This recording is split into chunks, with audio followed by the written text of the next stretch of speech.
independent monitoring of new vaporized nicotine and non-nicotine products that may fall under its jurisdiction or the jurisdiction of the Department of Trade and Industry.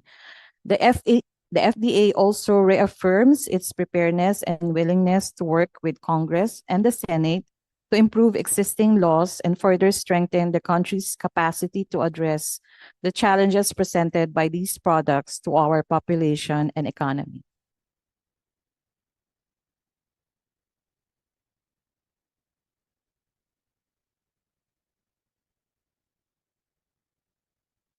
Yes, Madam Chair. Oh, I was asking my staff to refresh my memory.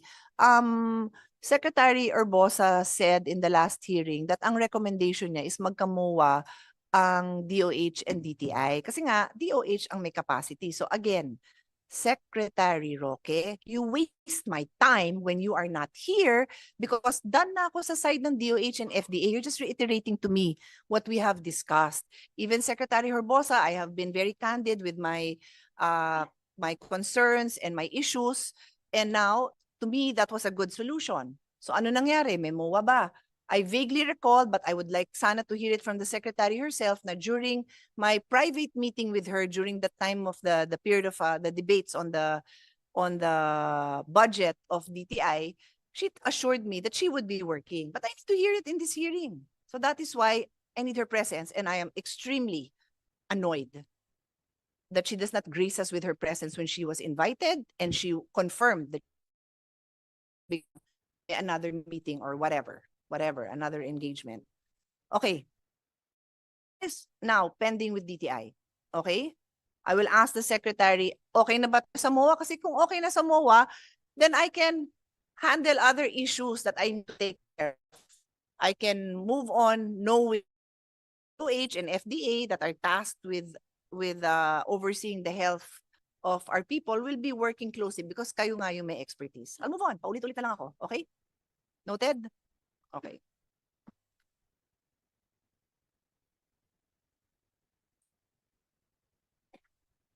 Yeah. Just for the record lang, no? Does FDA still have this novel tobacco regulatory unit? Do you still have that? Ma'am, this will now be transitioning. Okay, so With- all in one. Yes, ma'am. Okay, so both. And you will continue to develop and support the expertise in both. Kasi nga novel, di ba? So you have to be at the front line of the research on what's going on in other countries. The beauty for us is we can look to other countries and see what's going on, di ba? Kasi hindi naman tayo nag-i-invent ng novel products usually. Usually, nakikita na natin yung mga nangyayari, ano yung mga nabebenta sa kabila. Tapos, it's up to us now to regulate or to do what we have to do, right? Yes, Madam Chair. And for the information of everyone, we are also a member of the WHO Global Regulatory Tobacco Forum, where we discuss this Very good. novel Yeah. products coming in the market and how to regulate Okay. these products. And what's important kasi with this novel tobacco regulatory unit, which you now say is the tobacco regulatory unit, is that what it's called? It includes allied professionals on risk assessment. So that's where I remember we had different experts speak on the effects sa health. The effect on the health, lahat naman health. The heart, tapos sa pediatrics, di ba? We had pediatricians here, we had cardiologists here, and the other experts. So kasama yan. Yes, ma'am. Okay, thank you. All right. So I'm good for now with DTI and FDA. Let's go now to our general topic. Now will be smoking prevalence, and we will hear from Yusik Gloria Balboa of DOH, and then we will call on Dr. Tony Dance, clinical epidemiologist who was connected with PGH. Thank you. Okay, thank you, Madam Chair, and good morning, everyone.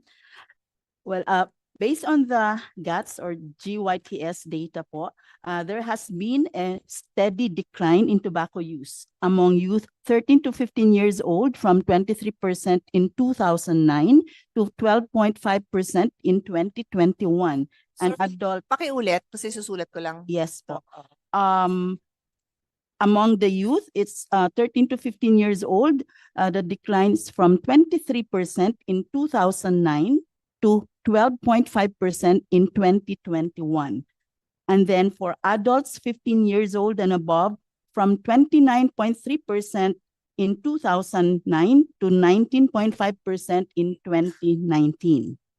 However, for the e-cigarette use among adults 15 years old and older, it shows a steep increase from less than 1% in 2015 to 2% in 2021. Okay, so what we're just saying here is for the regular tobacco use po, nag-decline, but for e-cigarette, tumaas po. Okay.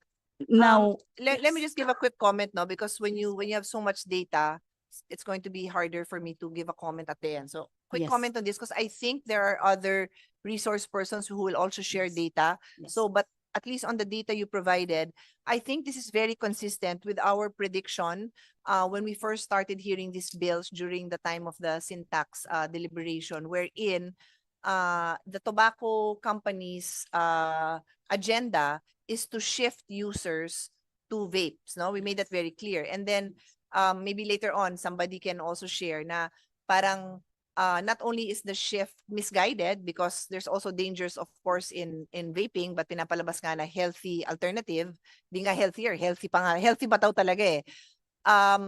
But also there's a lot of data that showed that what is happening is you now have dual users, no? So naninigarilyo na, nadagdagan pa ng vapes. But at least your data now is showing that tobacco prevalence went down, and then the uptake on e-cigarettes is up. Okay, so what else do you have? well, that is based on the GATS data. We also have the FNRI NNS 2023 report, ma'am, and it shows here that there is an increased prevalence of adult aged 20 to 59 years old vapers and smokers combined, from 19% in 2021 to 2020 to 20.4% in 2023. Now, if we're going to look at the breakdown of this, it shows that among adults 20 to 59 years old smokers, the percentage of cigarette users declined from 94.4% in 2019 to 88.6% in 2023. And there was a drastic increase of electronic cigarette use from 0.7% in 2019 to 9.9% in 2023. So more or less po, consistent po yung result ng study. For me, the FNRI data is a combined smoking, and yung sinabi mo, it's a combined smoking and e-cig. Prevalence for... Oo, combined yon. Yes po. But may breakdown po regarding the adults and then yung sa adolescents po. Here, among adolescent users, cigarette use continues to decline, okay, from 86.1% in 2021 to 65.4% in 2023. There was, however, a drastic increase of electronic cigarette use from 7.5% to 2021 to 39.9% in 2023. Okay. So more or less I consistent. understand. I just need to clarify something. A minute suspension.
Okay, let's resume.